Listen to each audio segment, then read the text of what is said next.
Chapter 1: The First Flicker.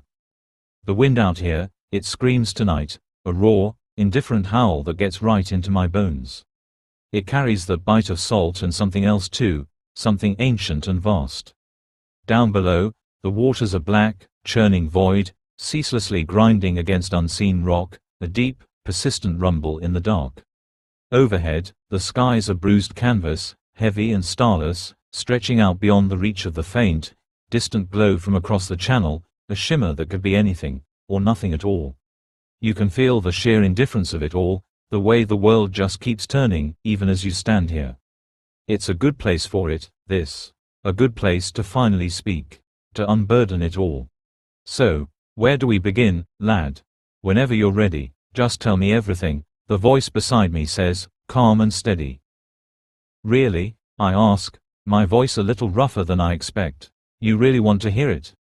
Every word, he replies, his tone unwavering. I'm not going anywhere. Take your time. I'm listening.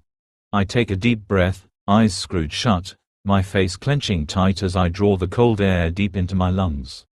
I hold it, letting the icy burn steady me, then release it slow and long, forcing my expression calm. The only sound for a moment is the tireless shriek of the wind, and the deeper churn of the water below. I was born, as best I recall, in 1974. A simple enough beginning, in an end-terraced house nestled among a huddle of similar dwellings in a mid-sized industrial town. Factories hummed, their steady, grumbling heartbeat vibrating through the pavement.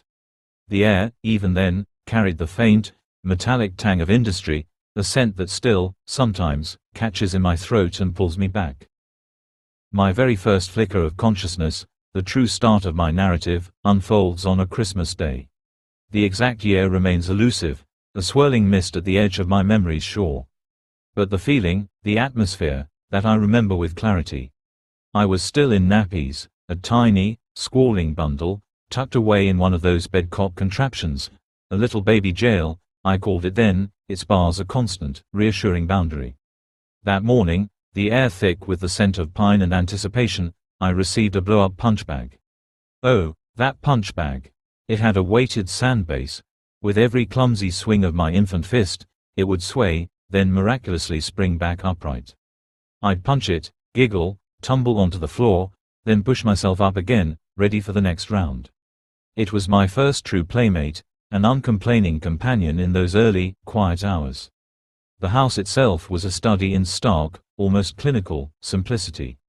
Every single room, from the cramped kitchen to the narrow landing, gleamed an uncompromising white.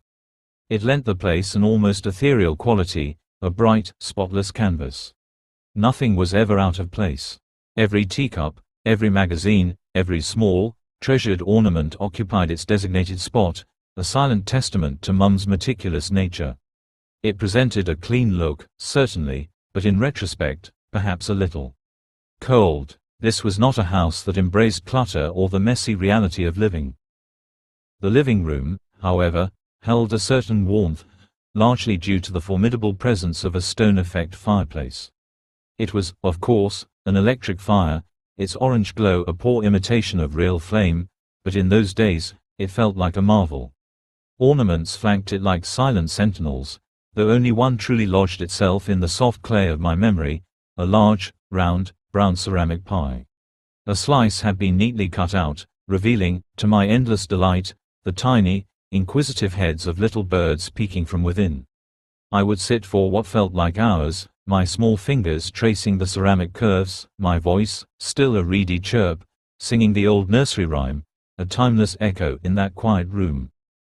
Sing a song of sixpence, a pocketful of rye, 24 blackbirds baked in a pie. When the pie was opened, the birds began to sing. Wasn't it a dainty dish to set before the king? The house, despite the bustle of a young family, often felt quiet, almost hushed. I had a younger sister, Lucy, though our interactions in those early years blurred, like watercolors left too long in the sun. I recall us mostly sharing space during the day, particularly when Dad was asleep after working his night shifts at the factory. Mum, ever vigilant, performed a silent ballet of domesticity, doing everything to keep us quiet, to ensure his rest was undisturbed. She'd teach us nursery rhymes, her voice a soft lullaby, and, with an ingenuity born of necessity, she'd fashion us pretend toys. I remember, with a pang of nostalgia, the walkie-talkies we made from empty cigarette packets. Crude, but in our young minds, they were instruments of boundless adventure. One time, after an intricate session of walkie-talkie construction, and with Mum's hesitant permission, we decided to unveil our creations to Dad. We crept into his darkened room, our hearts thumping with excitement and trepidation. He stirred, blinked at us, his eyes still heavy with sleep. "Where did you get them from?" he asked, his voice surprisingly serious. He meant the cigarette packets, of course. To me, Dad was a giant. Broad shoulders, hands like shovels, yet surprisingly gentle. Unless, that is, you were naughty.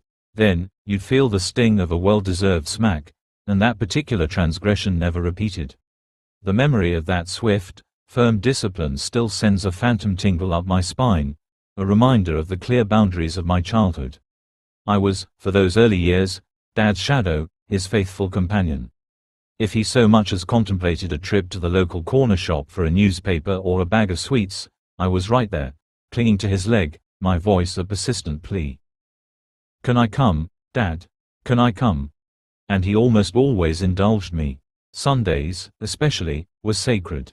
He'd take me to watch the local rugby team, the St. Helens, play. The rituals were ingrained. "Dad, are the St. Helens playing at home this week?" I'd ask, my voice barely containing my eagerness. "No, son, next week," he'd reply, with a knowing wink. "I'll take you next week." For the entirety of that following week, I'd buzz with an almost unbearable excitement. Not for the rugby itself, mind you. I understood precious little of the game's intricate dance of passes and tackles. No, the thrill, the pure, unadulterated joy, came from the simple fact of going with my dad. It was our special time, a bond forged in the cold, crisp air of the stadium. One particular match remains etched in my mind, vivid as if it were yesterday. The air was biting, thick with the kind of icy chill that seeped into your bones. Mum, bless her heart, had bundled me in so many layers I resembled a small, mobile marshmallow. I had this red and white striped scarf, the colors of our beloved St. Helens, and a matching woolly hat pulled low over my ears. So swathed in wool and fabric were my arms that they stuck out stiffly, like a poorly jointed puppet. My scarf came up to my nose, my hat down to my eyes, leaving only a small, exposed sliver of my face, just my nose and eyes peeking out. She gave me a lingering kiss, a silent prayer against the cold, and then, holding Dad's massive hand, off we went, down the street, me feeling like the luckiest, warmest boy alive. We found our seats in the stands, the wooden benches cold beneath our bundled forms. The roar of the crowd, the crackle of the tannoy, the distant thud of bodies colliding, it was all a cacophony of sound that washed over me without truly registering. The details of the match itself are long gone, swallowed by the sands of time. But half-time, that moment, that particular slice of time, is as clear as a bell. Dad stood up, his large frame momentarily eclipsing the sky. "Listen," he said, his voice firm. "Don't move. I'll be back in a minute. Don't move, do you hear me?" I nodded, a silent promise. And then he walked away, a receding figure swallowed by the surging crowd. I sat there, as still as a statue, a tiny island in a sea of bustling humanity. I waited, and waited. Minutes stretched into an eternity. He didn't come back straight away. A knot of fear began to tighten in my chest, a cold, creeping dread. He'd gone. He wasn't coming back. My eyes darted up the stairs, scanning, searching, my throat tightening, the urge to cry a painful lump. But I held it in, a tiny, determined warrior against the rising tide of panic. Just as the first tear threatened to spill, there he was, a smile breaking across his face, his broad shoulders a welcome sight. "Okay, son," he said, his voice a warm balm. "Do you want a bovril?" I nodded, a silent, joyful assent. He handed me a warm cup, steam curling invitingly into the cold air. We sat, sipping the hot, savory drink, our hands wrapped around the comforting warmth of the cups, chasing away the chill that had settled deep within me. It was a simple moment, but one that showed me, in my young mind, the unwavering reliability of my father. After the match, the crowds thinned, and we walked, hand in hand, to the bus stop. Old men, their faces weathered like ancient maps, shuffled past us, their voices gruff but kind. "You enjoy the match, lad?" they'd ask, their grins widening as they saw my bundled form. And in truth, yes, I did. I had no earthly clue who had played, or who had won, or what a try even was. But I was with my dad, and that, then as now, was all that mattered in the world. Every weekend, like clockwork, Dad would take me to my Gran Rosa's house. It was always just me, never Lucy, a private pilgrimage, a special treat. Gran Rose lived in the very heart of a row of terraced houses, her front door a familiar landmark amidst the uniformity. Everyone in the street knew her, and not just by her given name. She was, to all and sundry, Gran Rose. Her house was a sensory experience, a kaleidoscope of floral wallpaper that, even then, struck me as ancient, though always impeccably tidy. The kitchen was the beating heart of that home. A big, sturdy table dominated the room, surrounded by well-worn chairs where she sat, a silent queen on her throne, never in the more formal living room. Gran Rose was a formidable woman, in every sense of the word. Large, her frame solid, her movements a slow, deliberate waddle. She wore bandages from her feet halfway up her knees, covering ulcers that, even to my young eyes, looked rather unpleasant. She'd huff and puff as she moved, a constant soundtrack to her presence, but she was, without question, full to bursting with love. If I had a second mother, she was it. She drowned me in affection, a bottomless well of tenderness, and I adored her more than anyone, even, dare I say it, more than my dad. Her love was unconditional, a soft, warm blanket against the sometimes sharp edges of the world. She had two daughters who still lived with her, Aunt Carol and Aunt Diane. They were much older than me, already well into their adult lives, and I sensed, even then, that they didn't think much of a rambunctious little boy disrupting their peace. The feeling, I must admit, was mutual. Except, of course, that I followed him everywhere, a persistent, curious shadow.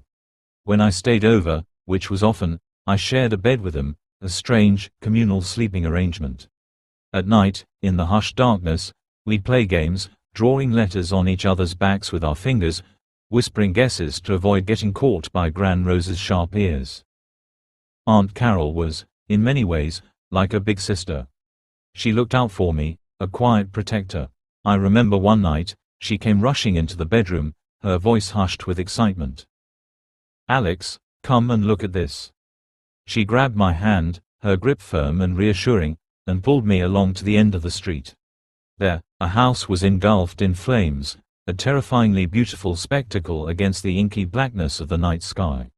I stood, mesmerized, wrapped up safe and secure in her arms, watching the orange tongues of fire lick at the heavens, the frantic dance of the firemen a blow of motion. It was a moment of profound awe, tempered by the comfort of her embrace. Aunt Diane, however, was a different kettle of fish entirely. Rougher around the edges, less overtly protective, though certainly not unkind. I still loved her, but her love expressed itself in a more practical, sometimes alarming, fashion. The very next day after the fire, with a recklessness that still makes my old heart skip a beat, she took me into the burned-out shell of the house. We explored it, two intrepid adventurers, as if we owned the place, picking through the charred remains, a playground born of tragedy. At the end of Gran Rosa's Street was a notorious landmark known as Whispering Stream. In the summer months, it lived up to its name with a vengeance, emanating a truly revolting odor. Diane, with her characteristic disregard for caution, once fashioned a swing over its murky waters and, to my horror, sent me to test it first. Another time, she lost a flip-flop in its depths and, with a casual wave of her hand, instructed me to retrieve it. My childhood, it seemed, was a series of minor, Diane-orchestrated dares. One particular incident, however, stands out with starkness that time has not diminished.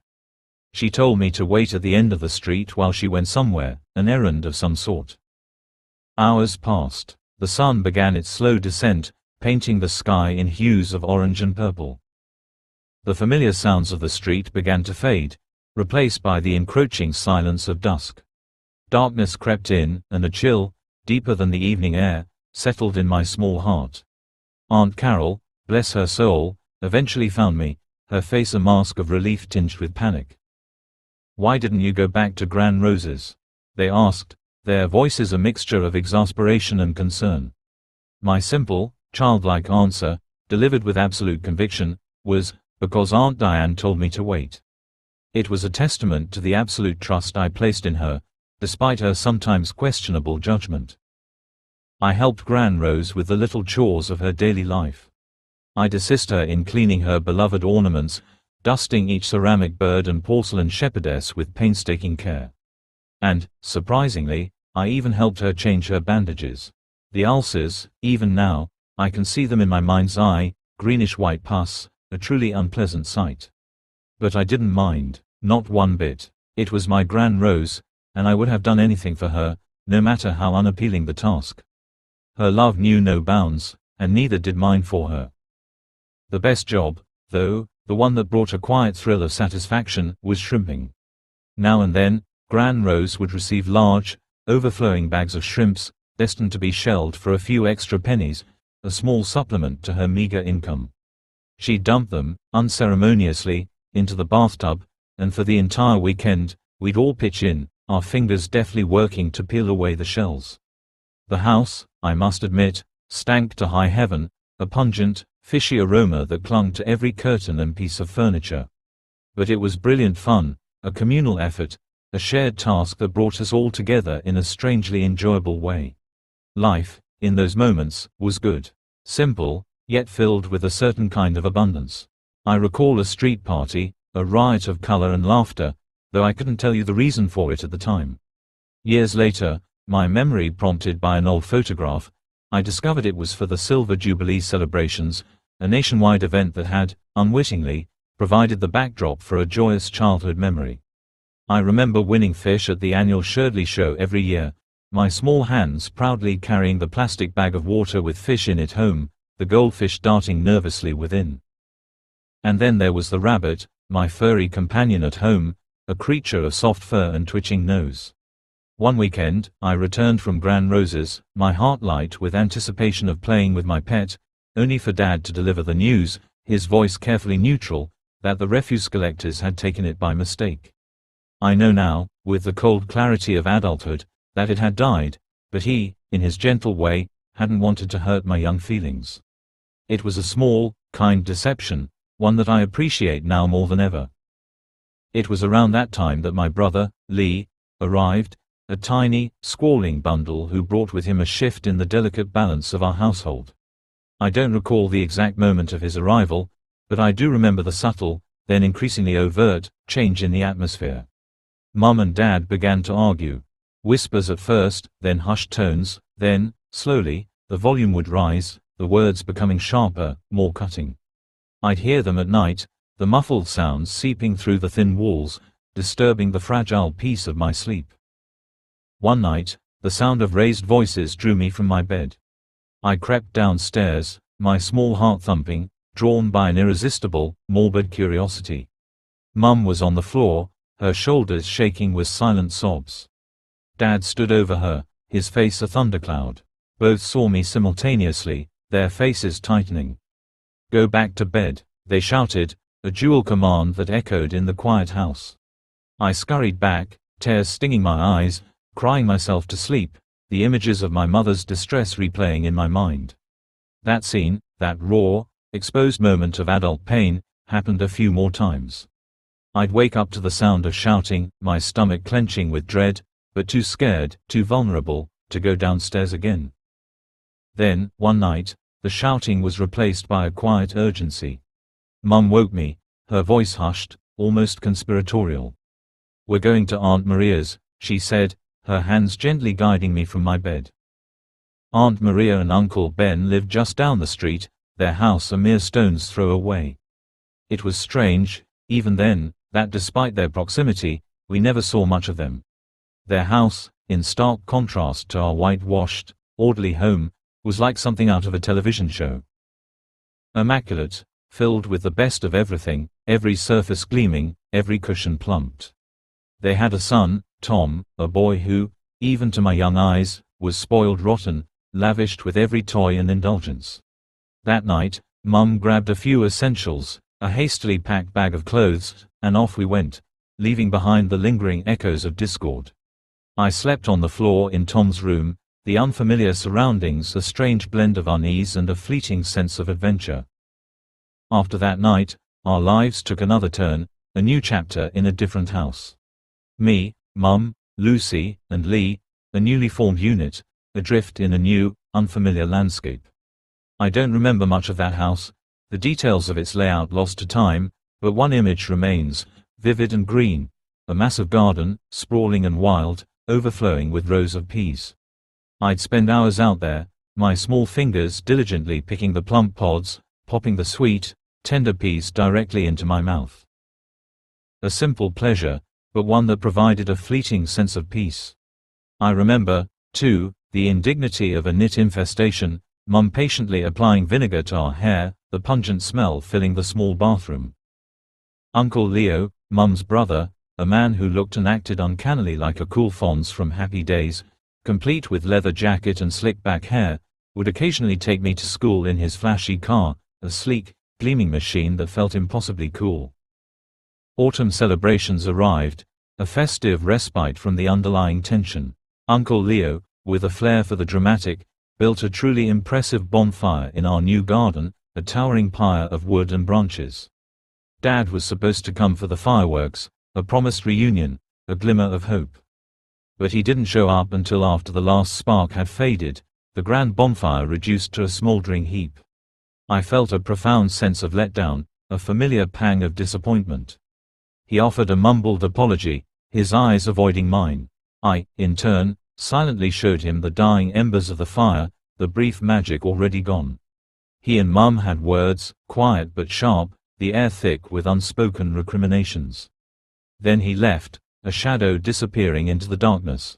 Later, inexplicably, we moved back home, back to the end terraced house where my story had begun. But it felt different, empty, hollow. Dad wasn't there. His presence, once a comforting anchor, was now a gaping void. There was a large hole in the wall, a jagged tear in the pristine white plaster. I found out later, years later, that he had punched it when he came back to find we were gone, a physical manifestation of his own pain and frustration. Life, however, marched on. Mum, ever resilient, announced she was having another baby. The news was met with a mixture of apprehension and excitement. I was still scared to sleep alone, the lingering fears of the past nights clinging to me, so I slept in her bed, a small, comforting presence beside her. She let me pick the baby's name, a gesture of inclusion that made me feel important, grown up. If it's a boy, Lou, I declared, my voice firm with conviction. Why? She asked, a gentle smile playing on her lips. After Uncle Leo, I explained, a silent tribute to his cool car and grand bonfires. And if it's a girl? She pressed, her eyes twinkling. Lisa, I said, without a moment's hesitation. Why Lisa? She asked, her laughter bubbling up, a welcome sound in the quiet room. Because I fancy a girl at school named Lisa, I confessed, my cheeks flushing with adolescent embarrassment. One night, I woke, the bed suddenly cold beside me. Mum was gone. A moment of panic, then a familiar voice called my name, calm and reassuring. Alex. It was Aunt Maria, her face etched with a mixture of worry and excitement. Your mum's in hospital. The baby's coming. You're coming to ours. I slept on Tom's floor again, but this time, the fear was overshadowed by a burgeoning sense of anticipation. The next morning, I tumbled downstairs, unable to contain my eagerness. Has she had it yet? I burst out, my voice still thick with sleep. Yes, Aunt Maria replied, a gentle smile on her face. A little girl. We'll go see her later. Lisa, I shouted, my voice ringing with triumph. Her name is Lisa. Aunt Maria, perhaps amused by my absolute certainty, merely said, you don't know that. But I did. I do, I replied, my small chest swelling with pride. I picked it. Ask Mum. And in that moment, a new chapter began, a fresh face in the unfolding narrative of my life. And in that moment, a new chapter began, a fresh face in the unfolding narrative of my life, a small, fragile beacon of hope in the quiet, white house where my story had begun. The memories, like the tides, ebb and flow, but the feeling of that early morning, the sheer, unadulterated joy of a new beginning, remains as vivid and real as the ache in my old bones.